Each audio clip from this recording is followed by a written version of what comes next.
जो सर पे रखने को मिल जाए नाल पाके हुजूर, तो फिर कहेंगे कि हाँ ताजदार हम भी हैं।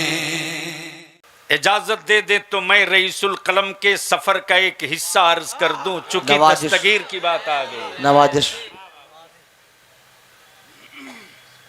मुफ्ती आसिफ साहब, रईसुल कलम जब पहला सफर हॉलैंड का किए थे, कारी इस्माइल साहब मुबारकपुरी ने बुलाया था।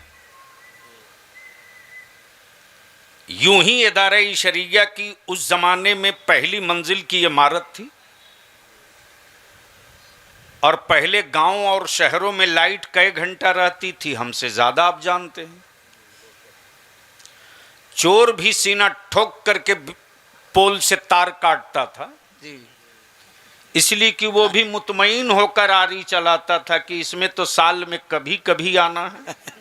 जी, जी। जाहिर सी बात है जी। और अखबार वाले भी सीना ठोक के लिखते थे कि 30 पोल का बिजली का तार कट गया। जी। बोलिए सही बोल रहा हूं कि गलत बोल रहा हूं? जी सही है। तो आप इतना दबे दबे क्यों बोल रहे हैं? अरे जोर से बोल दो भैया। सुभान अल्लाह। लाइट कटी हुई थी मुफ्ती आसिम साहब, ऊपर में फोल्डिंग पर रईसुल कलम नीम दराज थे। अचानक मुझको ख्याल आया, मैं पंखे झल रहा था, एक ही जुमला मैंने अर्ज की कि आप जब गए थे लंदन तो रास्ते से गायब कहां हो गए थे? अल्लाह अल्लाह। जैसे ही रईसुल कलम ने लफ्ज गायब सुना तो उठकर बैठ गए।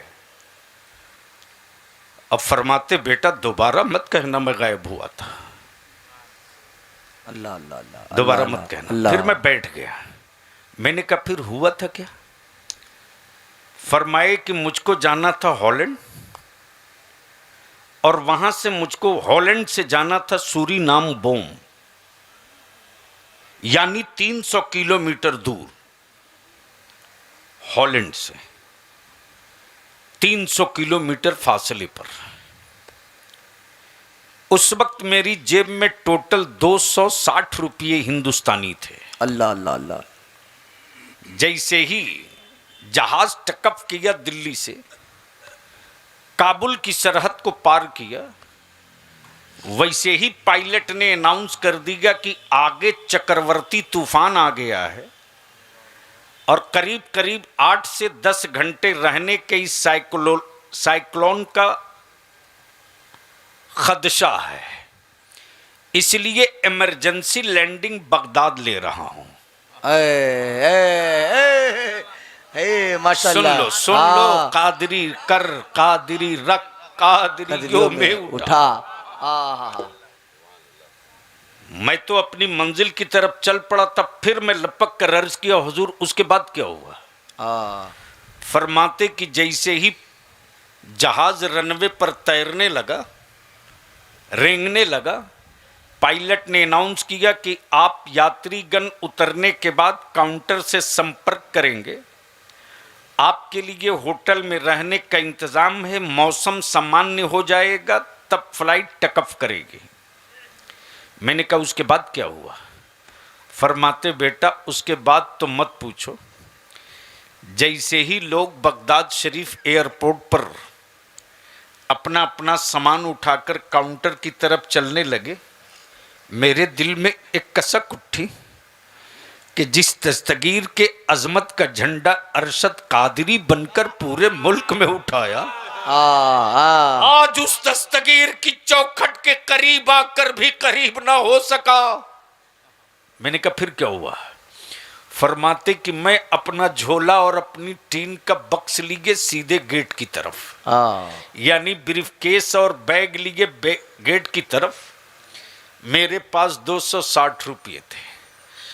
जैसे ही गेट के दरवाजे पर पहुंचा हूं, एक टैक्सी वाला लगता है कि इंतजार में खड़ा था।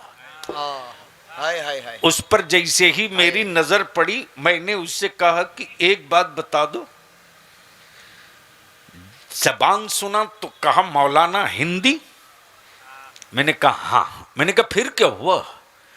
फरमाते कि जैसे ही मैंने उस टैक्सी के ड्राइवर से कहा कि यहां से बड़े पीर गौसे आजम का मज़ार मोहल्ला कितना दूर है, टैक्सी का ड्राइवर बोल रहा मौलाना आप कादरी हैं? अल्लाह अल्लाह अल्लाह माशाल्लाह माशाल्लाह। आप कादरी हैं? आहा। मैंने कहा फिर क्या हुआ? फरमाए अल्लामा की मत पूछो, उस वक्त मेरी कैफियत। मैंने कहा हाँ हाँ मैं कादरी हूं, कादरी हूं। ये बताओ कि भाड़ा क्या लोगे? टैक्सी का ड्राइवर बड़े बड़े ऐसा लगा जैसे दस्तगीर ने इंतजाम किया हो। टैक्सी का ड्राइवर कहता मौलाना कादरी कहीं कादरी से किराया मांगता है। अल्लाह अल्लाह मौलाना कादरी कहीं कादरी से किराया मांगता है। आप तशरीफ तो रखें। ले गया, छोड़ दिया। जैसे ही गुंबद पे नजर पड़ी है, जैसे ही बाबे मोहल्ला देखा है, मैं भूल गया कि मुझे आगे भी जाना है। एक एक दर्द याद करके अपने दस्तगीर को सुनाते रहा, एक एक जख्मों को याद करके मैं उनको बताते रहा। अचानक रात की 2:45 बज गए। मैं भूल गया कि मुझे कहीं बाहर भी जाना है, मैं भूल गया। 2:45 बजे किसी ने आकर आवाज दी मौलाना कोई आपका बाहर में इंतजार कर रहा। अल्लाह अल्लाह अल्लाह अल्लाह अल्लाह। मैं बाहर जैसे ही निकला तो उस वक्त के आस्ताने मोहल्ला के साहब सज्जादा सर पे सेनी में कोई चीज लिए, सर से ऊपर हाथ पर उठाए लिए खड़े और कहे जा रहे मौलाना या आपकी अमानत मेरे पास रखी थी, पीराने पीर का हुक्म दिया है, हिंद से कादरी आया है, अता किया है। नारे तकबीर, नारे रिसालत, फैज़ाने गौसे आजम, नारे तकबीर। मोहब्बत से बोल लो सुभान अल्लाह सुभान अल्लाह। जोर से बोल लो। मैंने कहा फिर क्या हुआ? तब रईसुल कलम फरमाते तुझे याद है मैंने तुझको अलमारी से जो चाबी देकर जो चीज निकलवाई थी? मुफ्ती साहब किबला, अचानक रईसुल कलम ने एक बार बड़े मस्त थे तो रात को फरमाते इधर आओ। गया, फरमाते कि वजू करके आ, वजू करके आ। फरमाए जेब से चाबी निकाल, अलमारी खोल, खोल दिया। फरमाते लॉकर खोल, खोल दिया। फरमाते कि देख एक शीशे का डब्बा होगा। मैंने कहा जी। कहा बड़े एहतराम से दुरूद पढ़ते निकाल। अल्लाह अकबर। मुझे नहीं पता कि ये नेमत हमें रईसुल कलम अता कर रहे हैं। मैंने कहा जब रात को 2:30 बज गए कोई बाहर खड़ा था तो था क्या? फरमाते जो अलमारी में शीशे में छोटा सा कुलाह का हिस्सा था वो वही तो मेरे लिए सब कुछ था कि मेरे पीराने पीर के साहब सज्जादा को दस्तगीर ने हुक्म दिया था अब्दुल कादिर के कुलाह के हिस्से को अरशदुल कादिरी को अता कर। माशाल्लाह। सर पे लिए खड़े। मैंने कहा उसके बाद क्या हुआ? फरमाते मैं वहां से एयरपोर्ट आ गया। आने के बाद पता चला जहाज चला गया। अब मेरे पास कुछ नहीं, 260 रुपये थे, इंडियन 260 रुपये। मैं एयरपोर्ट पर पड़ा रहा। बस मेरे पास सिर्फ एक ही चीज थी, एक दिल था, एक आंखों के आंसू थे। ये धड़कता था, ये बहती थी, ये चीखता था, ये चीखता था, आंखें सुलगती थी। मैंने कहा फिर क्या हुआ? फरमाते कि बस मत पूछो, रात बीतने के करीब आई है, 2:30 बज गए। 2:45 बजे उसी एयरपोर्ट के बाहर एयरपोर्ट का सुपरिटेंडेंट ढूंढते हुए चूंकि मिसिंग की रिपोर्ट लग गई हॉलैंड में, इंडिया से आने वाला एक कादरी मिस गायब।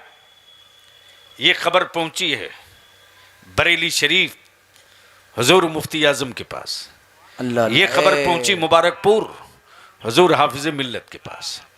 पूरी सुन्नियत में हंगामा है।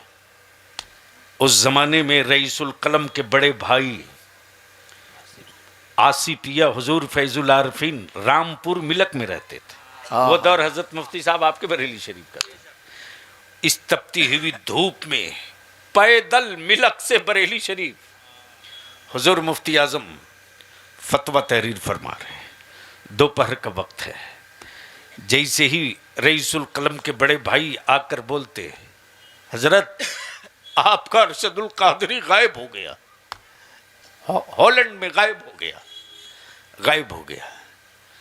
हुजूर ताजदारी अहले सुन्नत थोड़ी देर खामोश रहे, मुस्कुराकर फरमाते, मौलाना पानी पीजिए, मेरा अरशद गायब नहीं है, मेरा अरशद गौसे आजम के अमान में है। मैंने कहा फिर क्या हुआ? फरमाते रात को 2:30 बजे एयरपोर्ट का सुपरिटेंडेंट एक छुपे हुए बदन को की सिसकियां सुनते करीब आया और मेरे झोले के टैग पर एक कादरी लिखा था। टैग पर एक कादरी देखा, पढ़कर बोल पड़ा, ये वही हैं जिनको ढूंढने के लिए पूरे बगदाद की हुकूमत लगी है। चादर जैसे ही खींचा, मेरी आंसुओं में डूबी हुई दाढ़ी, रोते रोते छोटी छोटी आंखें। एयरपोर्ट का सुपरिटेंडेंट मुझको लिपटाकर बोल पड़ा, मौलाना इतने छोटे जुर्म का इतनी बड़ी सजा मत दीजिए। अरे आलम, ये इतनी बड़ी सजा मत दीजिए। हॉलैंड का जहाज आपको छोड़कर गया है, बगदाद के अब्दुल कादिर ने आपको नहीं छोड़ा है।